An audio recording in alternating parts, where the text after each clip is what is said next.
Hello everyone, welcome to my YouTube channel. Last video में हमने discuss किया exercise 1.5 के solution and some laws of exponents.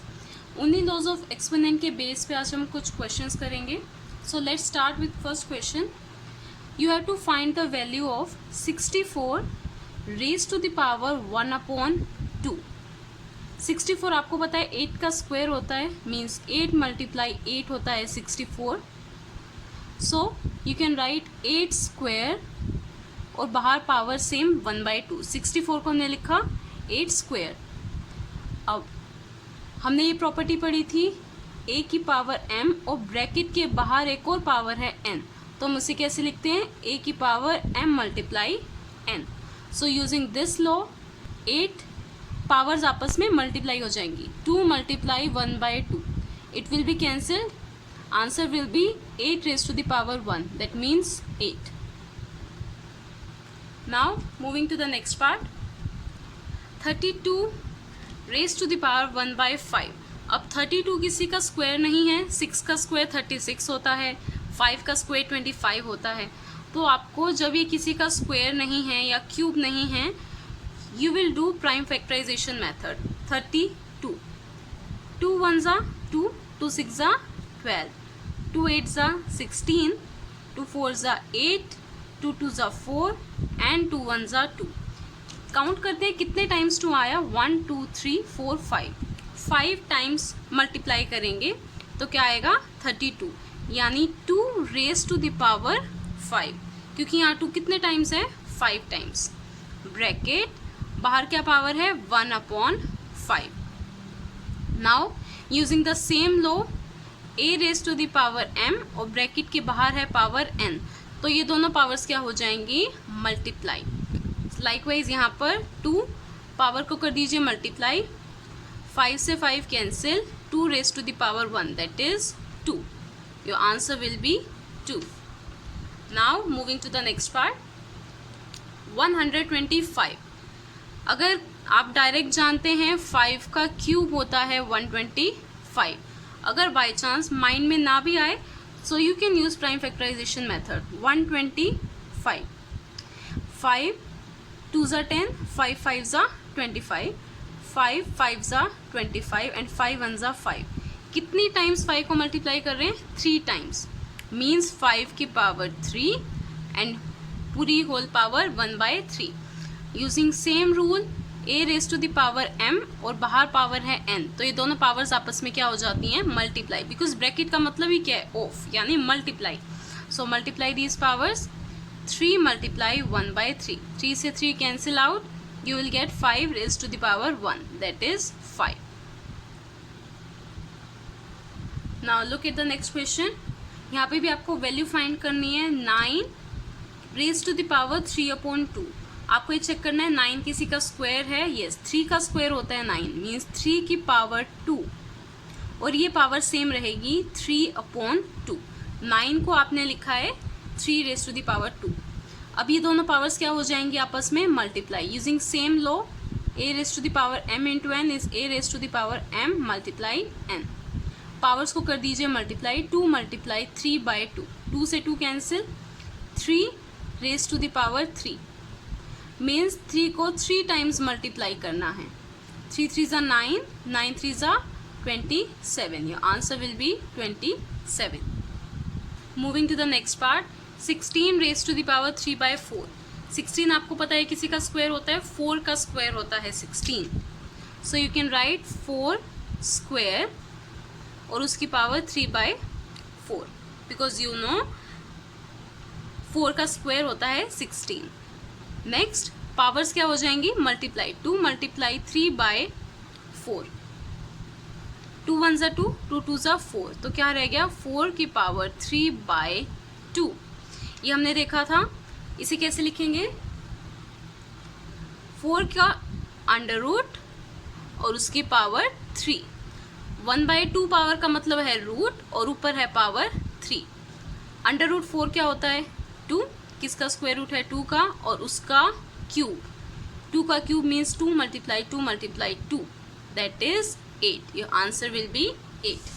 You can use another method for this question. 4 का square लिखने की बजाय आप इसे प्राइम फैक्टर्स में डिवाइड कीजिए। 2 8 ज़ा 16, 2 4 ज़ा 8, 2 2 ज़ा 4, 2 1 ज़ा 2। कितने टाइम्स आया है 2? 1 2 3 4, 4 टाइम्स आया है 2। So let's do it here. 2 की पावर लिखेंगे 4 क्योंकि 4 टाइम्स आया है, और बाहर पावर कितनी है? 3/4। Now multiply the powers. 2 multiply 3/4, 4 से 4 कैंसिल, क्या रह गया? 2 क्यूब। क्यूब मतलब 3 टाइम्स मल्टीप्लाई। 2 2 ज़ा 4, 4 2 ज़ा 8। Your answer will B same, that is 8. And we forget the part B.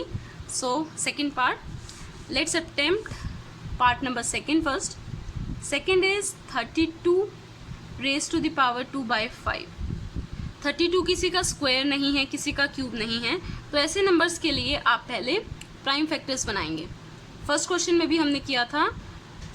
2 1 ज़ा 2, 2 6 ज़ा 12, 2 8 ज़ा 16, 2 4 ज़ा 8, 2 2 ज़ा 4 एंड 2 1 ज़ा 2।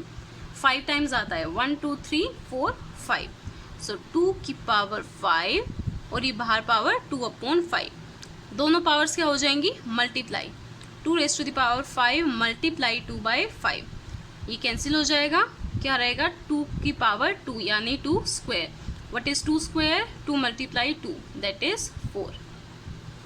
Now look at the last part of this question, that is fourth part. ये सबसे डिफरेंट है, पहले इसे करेंगे अच्छे से ध्यान से।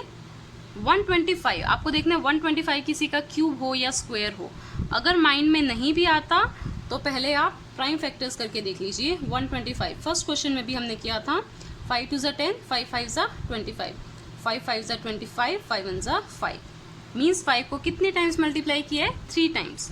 सो 5 क्यूब और उसकी पावर -1/3। अब पावर्स क्या हो जाएंगी आपस में? मल्टीप्लाई। 3 मल्टीप्लाई -1/3, 3 से 3 कैंसिल, 5 की पावर -1।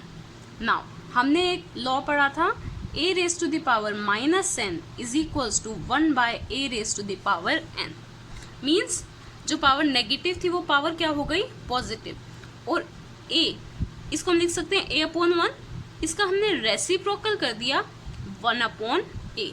दो चीज़ें आपको करनी है, इस नंबर का रेसिप्रोकल a/1 को हमने लिख दिया 1/a, और पावर का साइन चेंज हो जाएगा -n से +n। नाउ 5 की पावर -1, इसे आप ऐसे लिख सकते हैं 5/1 की पावर -1। नाउ इसका 5/1 का रेसिप्रोकल 1/5, और पावर क्या हो जाएगी? साइन चेंज, -1 का 1, यानी 1/5 की पावर 1 यानी 5। This will be your answer. Now look at the third question.